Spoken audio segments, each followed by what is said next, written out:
Hello students, welcome to Khandelwal Maths Academy. I am your host Vishwesh Khandelwal. In today's video, we will be continuing with part 2 of practice set 3.4 of lesson 3 circle of standard 10's geometry. Okay, so now coming to the question number 4 of practice set 3.4. What is given in the figure? O is center of the circle and point T lies in the exterior of the circle. Okay, point T circle के बाहर है. हमें proof क्या करना है कि angle RTS is an acute angle. अब diagram में एंगल आरटीएस ड्रॉ नहीं किया गया है, ना ही गिवन में उसका कोई मेंशन है. हाँ, उसके बारे में टू प्रूव में बोला गया है. सो ऑब्वियस सी बात है, कंस्ट्रक्शन आएगा यहाँ पे. हम करेंगे draw RT segment RT and draw segment TS, जिससे हमें एंगल आरटीएस मिलेगा.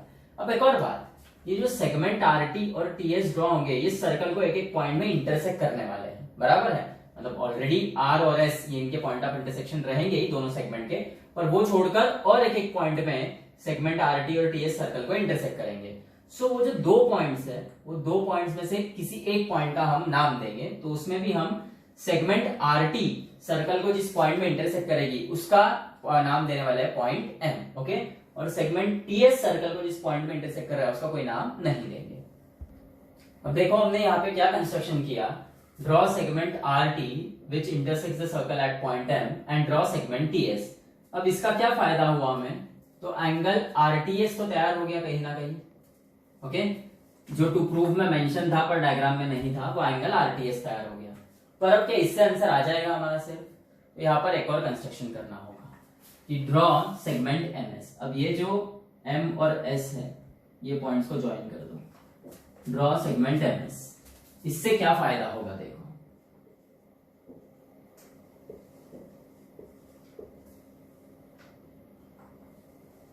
देखो आपने जो कंस्ट्रक्शन किया है सेगमेंट एमएस का, इसका क्या फायदा होगा हमें.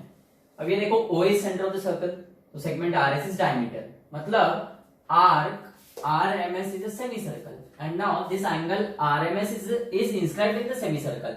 सो by corollary of inscribed angle theorem the angle which is inscribed in a semicircle is a right angle. तो ये एंगल RMS हो जाएगा 90 डिग्री. अभी 90 डिग्री होगा तो हमारा क्या फायदा इसमें, हमें तो ये एंगल एक्यूट है ऐसा बताना है. अब देखो ध्यान से आप गौर करो, ये जो ट्राइंगल एमटीएस है इसका एंगल आरएमएस एक्सटीरियर एंगल है, और हमें पता है by property of exterior angle of triangle, exterior angle is greater than each of the remote interior angle. So ये एंगल आरएमएस है, एक्सटीरियर एंगल, एमटीएस उसका रिमोट इंटीरियर एंगल है, तो ये एंगल इससे बड़ा होगा. बराबर है, मतलब ऑब्वियस सी बात है एंगल एमटीएस इस एंगल से छोटा होगा, और ये एंगल 90 डिग्री है, उससे छोटा मतलब क्या रहेगा, अक्यूट एंगल. ओके, सो अब बस ये सब लिखना है हमें. O is the center of the circle,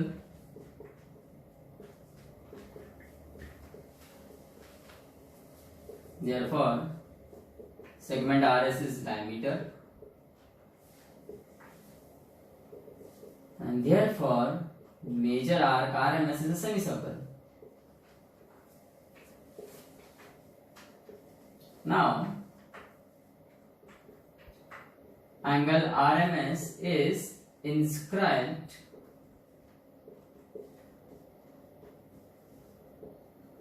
in a semicircle. We know angle inscribed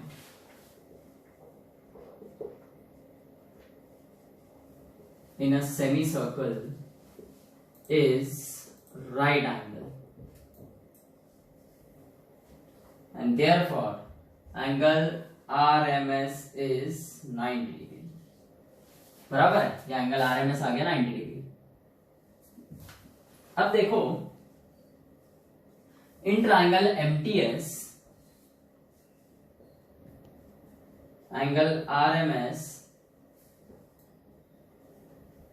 is an exterior angle. Okay, therefore by property of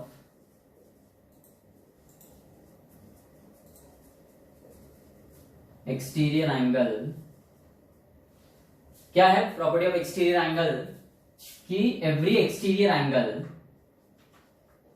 is greater than each of its remote interior angle. अब ये जो exterior angle RMS है, इसके दो remote interior है, एक MTS और एक एमएसटी. हमें एमएसटी से कोई काम नहीं है, तो हम लेंगे कि angle RMS is greater then MTS. बराबर है। देयरफॉर एंगल आरएमएस तो 90 डिग्री है आपका, तो it is greater then angle MTS, that is angle MTS is less than 90 degree, और एमटीएस को ही हम लोग लिखेंगे आरटीएस, कॉमन एंगल्स है दोनों। ओके, बस एंड पॉइंट सेम लाइन के आगे पीछे हो रहे हैं, तो एमटीएस को हम आरटीएस लिख सकते हैं। मतलब angle RTS is greater than sorry less than 90 degree, less than 90 degree है मतलब ऑब्वियस सी बात है अक्यूट एंगल रहेगा।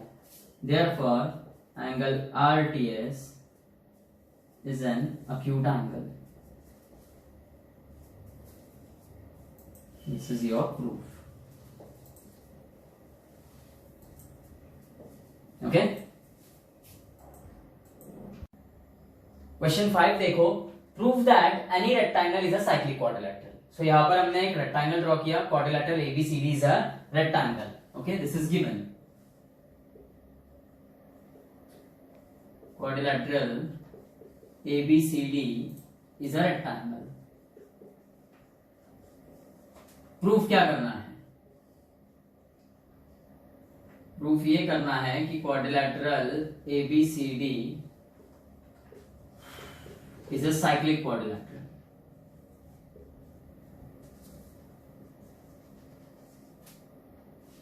ओके, अब प्रूफ बहुत ही ज्यादा आसान है इसका। अब कोई भी क्वाड्रिलेटरल साइक्लिक है ये बताना है without the reference of circle, तो हमें क्या करना पड़ता है, उस क्वाड्रिलेटरल के कोई भी एक pair of opposite angle supplementary आना चाहिए। ओके, मतलब कोई भी एक पेयर ऑफ अपोजिट एंगल का एडिशन 180 डिग्री आना चाहिए। So by converse of cyclic quadrilateral theorem that given quadrilateral is cyclic. अब यहां पर हमें बोला गया है कि quadrilateral ABCD is a rectangle. अब अगर quadrilateral ABCD is a rectangle है, इसका मतलब उसके चारों एंगल्स 90 डिग्री है। Therefore angle A is equal to angle B is equal to angle C is equal to angle D is equal to 90 degree. Reason, angles of rectangle.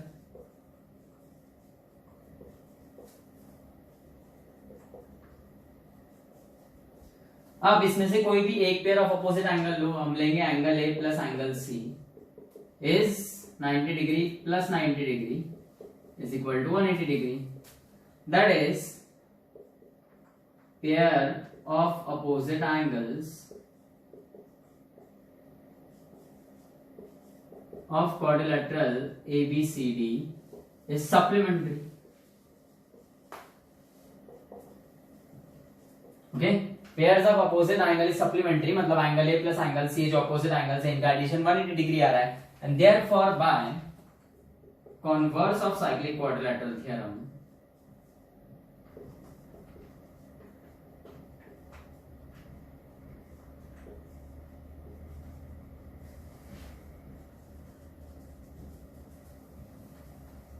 quadrilateral ABCD is cyclic. Okay, that is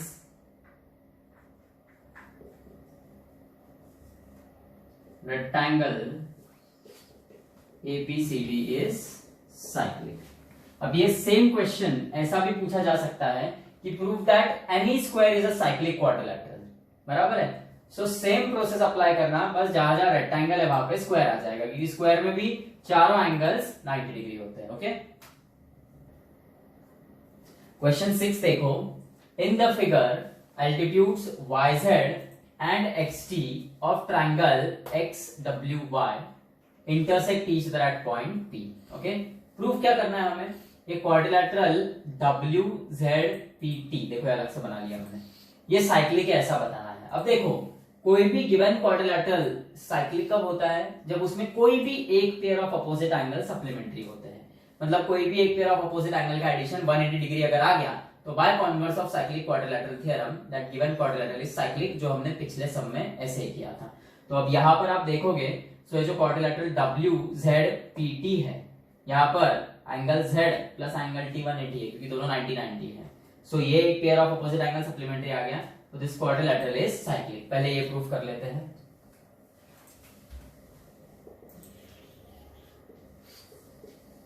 in quadrilateral WZPT angle WZP is equal to angle WTP both 90 degrees. And therefore, angle WZP plus angle WTP is equal to 90 degree plus 90 degree and 180 degree. That is, the opposite angles, angle WZP and angle WTP of quadrilateral WZPT are supplementary. Opposite angles कैसे हो गए? Supplementary.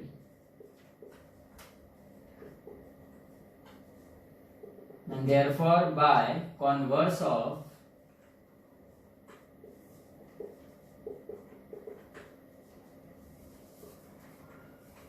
cyclic quadrilateral theorem, as the pairs of opposite angles of this given quadrilateral are supplementary, that quadrilateral WZPT is cyclic. ये हो गया आपका first part का proof. Okay, अब second part देखो टू प्रूफ का. Proof that points x z y t are concyclic. x z y t, तो देखो ये एक अलग फिगर मैंने बना लिया जिसमें points x z y t cover हो रहे हैं, बराबर है. अब यहां पे अगर आप देखोगे, so points x and y on the line x y, ये लाइन x y है, इस पर दो पॉइंट्स x and y है, subtend equal angles at two distinct points, distinct मतलब अलग अलग points, two distinct points z and t on the same side of line xy.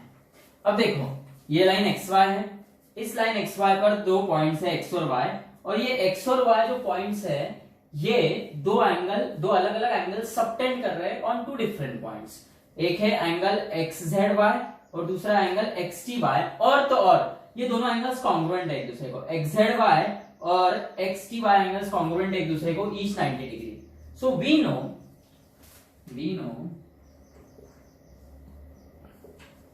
when two points lying on same line subtends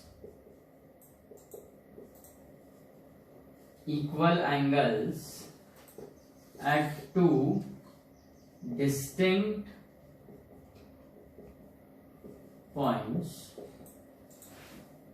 on the same side of the line,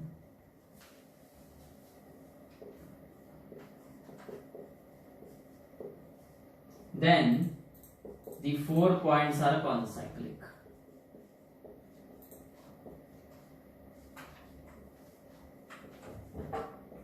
ये statement हम देख चुके हैं, जो concyclic points का video था उसमें हम ये स्टेटमेंट देख चुके हैं कि when two points lying on the same line, ये एक लाइन है और इसी लाइन पर दो पॉइंट्स है, and they subtend equal angles at two distinct points.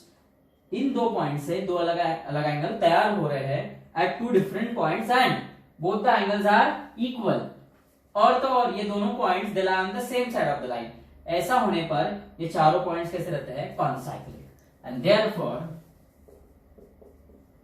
Points x z y t are concyclic, क्योंकि ये चारों पॉइंट्स वो कंडीशन सेटिस्फाई कर रहे हैं. यहां पर लाइन xy पर दो पॉइंट्स है x और y, और दो पॉइंट्स है z और t on the same side of line xy, और इन पॉइंट्स पर जो एंगल सबटेंड किए गए हैं फ्रॉम द पॉइंट्स x और y, यानी एंगल xzt और xty, वो दोनों एंगल्स कैसे आपस में कॉन्ग्रुएंट है, इसलिए ये चारों पॉइंट्स कैसे हैं?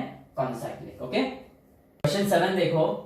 In the figure, major arc NS is 125 degree, major arc EF is 37 degree. Find करना है major angle NMS. अब ये देखो, ये जो एंगल NMS है ये सर्कल के बाहर है. सो यहां पर क्या हो रहा है? In the figure,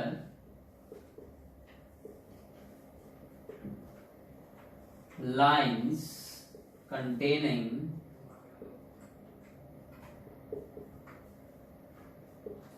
chords En and Fs intersect each other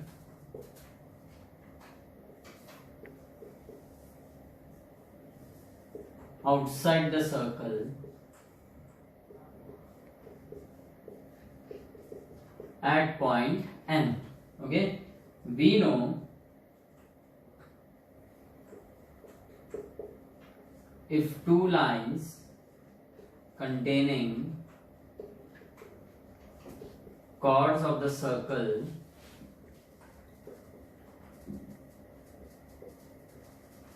intersect each other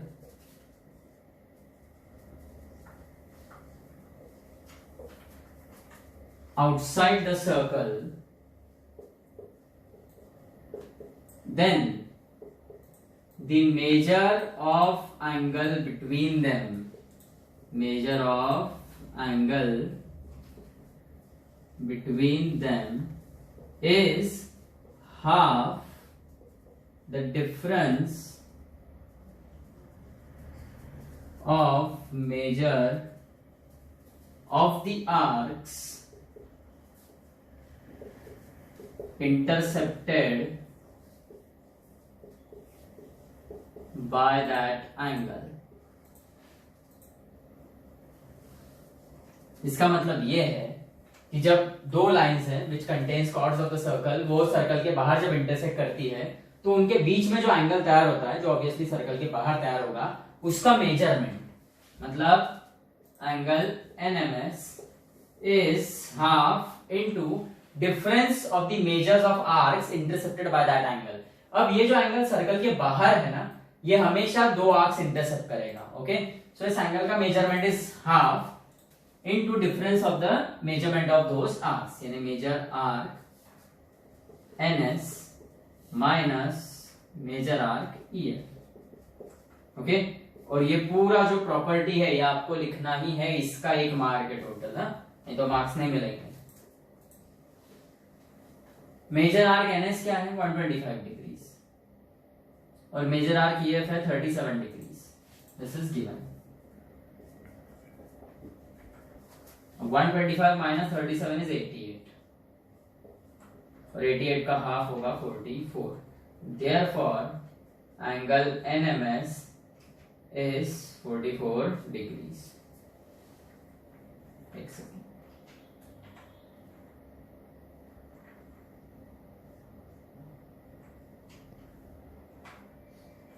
okay, some number 8 देखो. In the figure, chords AC and DE intersect each other at point B, which is in the interior of the circle. पिछले सम में chords intersect कर रहे थे एक दूसरे को, but in the exterior of the circle.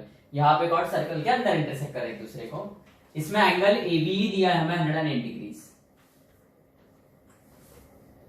Okay, और major arc AE भी दिया है 95 डिग्री. अब मेजर आर्क DC पूछा है.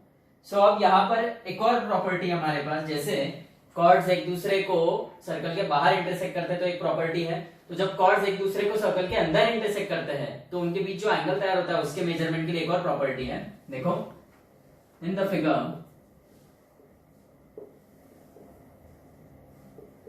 Chords AC and DE intersect each other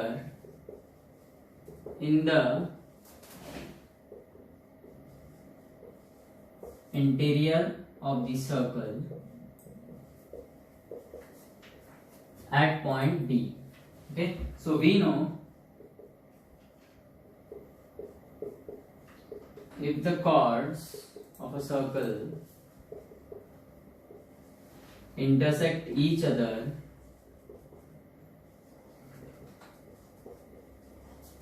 in the interior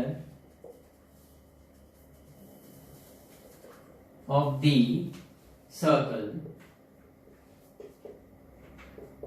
then the measure of the angle between them is half the sum of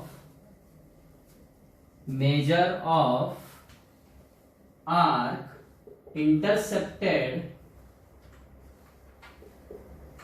by the angle and its opposite angle।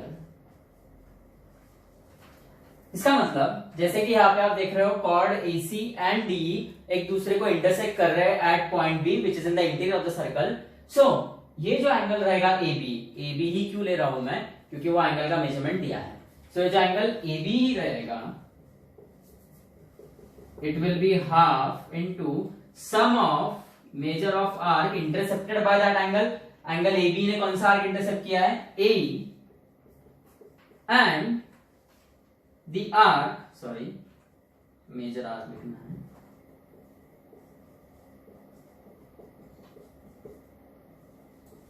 and measure of the arc intercepted by its opposite angle। अब angle AB का opposite angle कौन सा है, DBC, मतलब vertically opposite है। Okay, सो ये angle कौन सा आर्क इंटरसेप्ट कर रहा है, CD। यहाँ पे आर्क CD आएगा।